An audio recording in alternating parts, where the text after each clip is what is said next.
It is particularly fitting as I introduce our baccalaureate speaker that the scripture verse that I read moments ago concludes with the invocation to extend hospitality to strangers.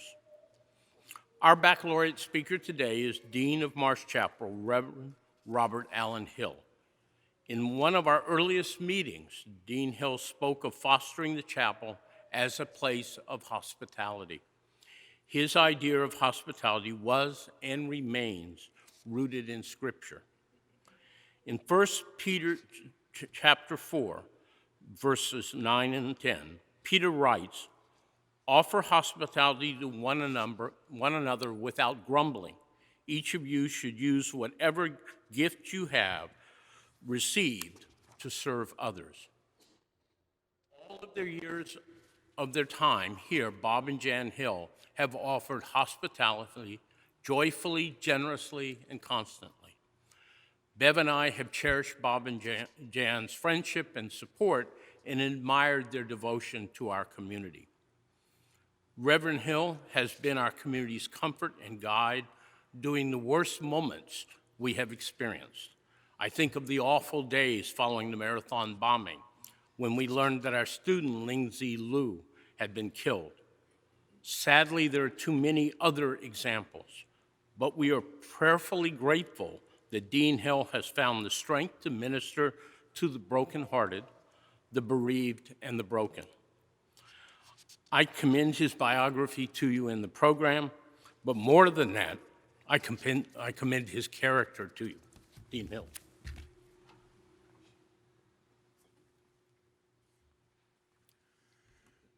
Mr. President, thank you very much. Class of 2023, we celebrate your success. We honor our university, excellent university leadership, presidential, provostial, decanal, professorial, and all. We welcome your family and friends, and we pause just for a moment to think together, to ponder the meaning of it all. Now, often, usually at this point or through this week, I have been the person guiding the guest speaker and saying gently but clearly, lightly but hopefully effectively, you only have 15 minutes, only 15. Now the shoe is on the other foot and it pinches a little bit, but briefly think with me about 3 high moments in life and in the experience of this class. We'll use the words learning, virtue, and piety, but we mean lifelong learning, social virtue, and transformative piety. Most of you will be aware that at Boston University we have an inherited tradition, whence we do not know, that no one should step upon the seal embedded in our plaza unless they have completed their coursework, on pain perhaps of not graduating or not graduating on time or some other malady, perhaps of greater dimension, we don't know. And you, as I, may have some question about or disregard for that kind of tradition or legend, if you will, or haunted saying. But for a moment this morning, let me upend my own disregard and maybe yours for such, because it may well be that our students and others, oddly enough, have a point. They're chary of, they're wary of, stepping upon, scuffing, treading upon, treading lightly upon that circle and that seal. And there may be a reason, maybe a subconscious reason, but a reason nonetheless for that.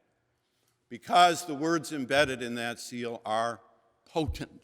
They have power, they have electricity, they have a kind of juice to them, and one needs to be careful, if you will. And they're embedded in Scripture and history, this sort of caution about touching, whether it's the Midas touch or Lot's wife. All through, we're just going to pause for a moment and see whether in these words there's something that merits, that warrants this inherited tradition. Life is full of things we cannot see, full of things we cannot understand, full of things we cannot control. And so it's haunted, if you will, in that sense. The first of them is learning, and we mean by that lifelong learning, learning that continues. Mr. John Wesley, who greets you as you come through the portal of Marsh Chapel, he's in stone just above the doorway, guided his early Methodists, the movement out of which Boston University was born in 1839 and 1869, to unite the pair so long disjoined, knowledge and vital piety, learning and holiness combined, truth and love for all to see, a collaborative word, a kind of early BU, 1BU moment. You know, we had in 2018, right in this sanctuary, a reminder of the disappointment on the one hand and the generosity on the other that allow us to grow together in a lifespan of learning. We had, to my right, Mr. John Lewis, now of blessed memory, who knew of disappointment in the civil rights movement but persevered. We had, to my left, not yet quite the household name that he became, Dr. Anthony Fauci, who knew about the struggle in science and health. And we had, standing in this pulpit, Carmen Julene Cruz Soto, the mayor of San Juan. You may remember some of the graceless things said about Puerto Rico and San Juan in those years, and she stood here with her chin up and her eyes bright, and she spoke a word or three directly and clearly. You know, life brings us disappointments, class of 2023, and when they come, we need to move through them and learn with them. You've studied Shakespeare. Wesley came 200 years after Shakespeare, but you know his ability to paint in words what can happen, the hard points in life, his 66 sonnets say.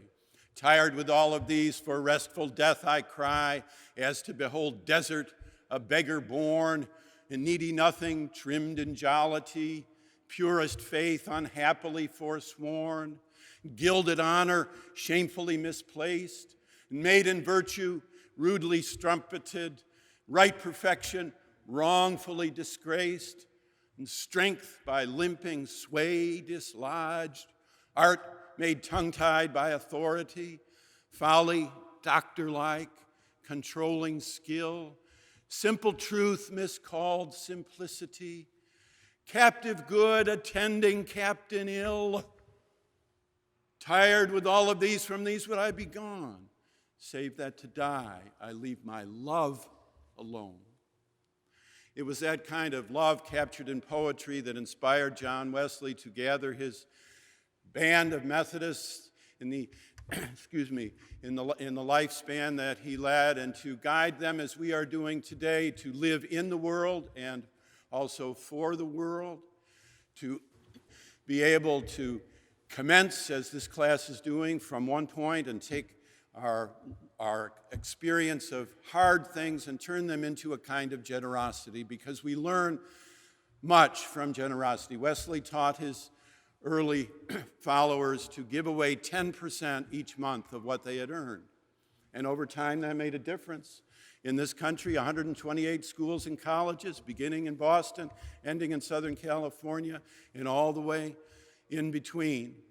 That is, he said, do all the good you can, at all the times you can, in all the ways you can, in all the places you can, to all the people you can, as long as ever you can, do all the good you can. Lifelong learning includes a measure of disappointment and also a measure of generosity, and we commend class of 2023 these two for you as you move on into life, as you commence. The second is virtue, but by that we mean a social virtue. It's our inheritance. It's our treasure here at Boston University and in similar places.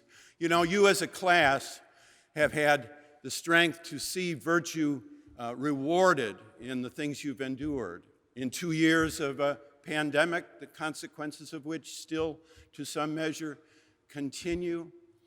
The very narrow and nearly calamitous experience of January 6th, 2021, which to some degree impacted all of us. And then through these years, we have a better vocabulary today to recognize and speak about what we've been through: anxiety and depression, loneliness and disconnection. We've been able to move through with a kind of virtue. Class of 2023, don't be misled at this point. Virtue matters. Virtue counts. Real leadership, national or other, includes the space for personal virtue that leads to and grows out a collective, a common, a shared virtue. Well, Mr. Wesley is here at Marsh Chapel, but also for those to my right in the rear, we have in the glass, not in the stone, a figure whose name you'll recognize, the 16th President of the United States, Abraham Lincoln. I think they referred to him as Honest Abe. He developed a kind of virtue and gave of himself, of course. Just remember the beauty of his most important paragraphs. And here the anaphora to begin with and the epistrophe to end with. Here the gravity and realism with which he begins, but then also the hope with which he begins. With which he ends. It's a windy day in a plain in an open field in Gettysburg, and he says, 77 years ago, our fathers brought forth upon this continent a new nation, conceived in liberty, and dedicated to the proposition that all men are created equal. Now we are engaged in a great civil war, testing whether that nation or any nation so conceived and so dedicated can long endure.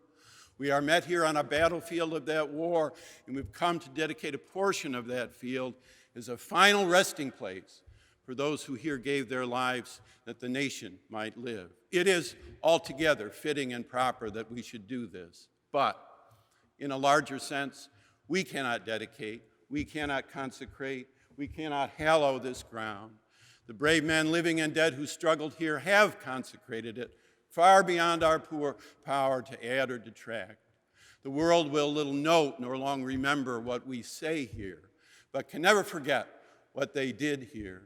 It is for us, the living rather, to be dedicated here to the unfinished work which they who fought here have thus far so nobly advanced. It is for us to be dedicated here to the great task remaining before us, that from these honored dead we take increased devotion to that great cause for which they gave the last full measure of devotion, that we here highly resolve that these dead shall not have died in vain, that this nation under God shall have a new birth of freedom, and that government of the people, by the people, for the people, shall not perish from the earth. Dear ones, don't be misled. Virtue matters, personal, leading to social, which brings us to our third word embedded in the seal out front, and that is maybe the strangest to our ear, the least common. It's still may not be in our lexicons as much as it is still in our lives, but there it is, piety. And we mean by that transformative piety. There's no greater voice affirming that kind of piety than that of Martin Luther King, who's not in sculpture and is not in glass, but is in our monument out front. He who gave us a sense of what the power of transformative piety could be and could be like. My father was born in the same year as King and studied 3 years here at the time King was a student himself. My dad didn't have a father in his home, so he was raised by a single mom. But you know, not all parents are natural parents. Some of them are relational. And when he came, he met a professor whose name was Allan, A-L-L-A-N, Knight Chalmers, a homiletics professor. And they became close, fast friends. And my dad found a relational parent, if you will, so that when my mom and dad welcomed their firstborn into the world, that would be the rascal in front of you right now, the fellow speaking to you here, they gave him a middle name, A-L-L-A-N. Not all parents are natural. Some are relational. King, just think of the epigrams that carry you forward. When it gets dark enough, you can see the stars. Just call me a drum major for justice, peace, and righteousness. Darkness cannot drive out darkness, only light can do that. Hatred cannot drive out hatred, only love can do that. Faith is taking the first step when you can't see the whole staircase. The moral arc of the universe is long, but it bends toward justice. I believe that unadorned truth and unconditional love will have the last word, and especially dream. You got to have a dream. If you don't have a dream, how are you going to have a dream come true? You've got to have a dream.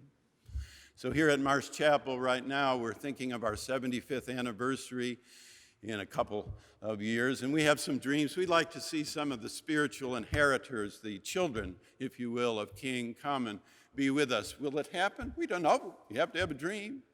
So maybe it will be Raphael Warnock or Marilyn Robinson or Deval Patrick or Barack Obama, or who knows. We lean forward in the motion and the capacity to express a transformative love given us by Martin King. You know, he used to finish his sermons, and we'll finish ours today in similar fashion, remembering Marian Anderson. Marian Anderson was maybe the greatest voice of the 20th century. She was awarded an honorary degree here at Boston University in 1960. And with King, she had a capacity to dream.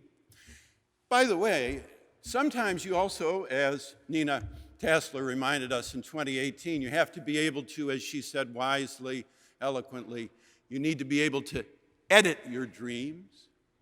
Marian Anderson was raised by a single mom who worked 12-hour days, cooking and cleaning and singeing her eyebrows and scorching her arms. And once Anderson, a beautiful black opera singer, was at the top, maybe toward the end of her career, she was asked what the happiest moment in her life was. And they said, was it singing for the kings and queens of England? No. Was it when Carnegie Hall was full to overflowing? No. Was it when Toscanini said, a voice like yours comes along once a century? No. Was it when Sibelius of Finland said, I don't have a roof high enough to accommodate your voice? Was it that? And she said, no. She said, no, the happiest moment in my life was when I could go down to the kitchen where my mother was working and look her in the eye and say, Mother, you're done. We can go home now. She recognized, as some of the class of 2023 will be doing today, that somebody helped us get here. Somebody helped us emerge and become who we are. Take a moment, I know you will, to thank those various forms of support and parents around you.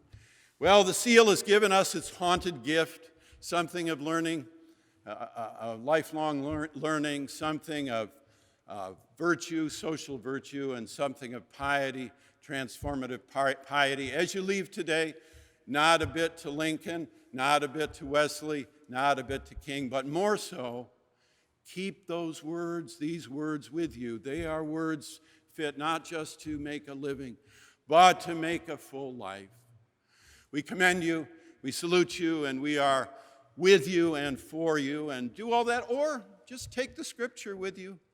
Let love be genuine, hate what is evil, hold fast to what is good, love one another with mutual affection, outdo one another in showing honor, never lag in zeal, be ardent in spirit, serve the Lord, rejoice in your hope, be patient in tribulation, be constant in prayer, contribute to the needs of the saints, practice hospitality.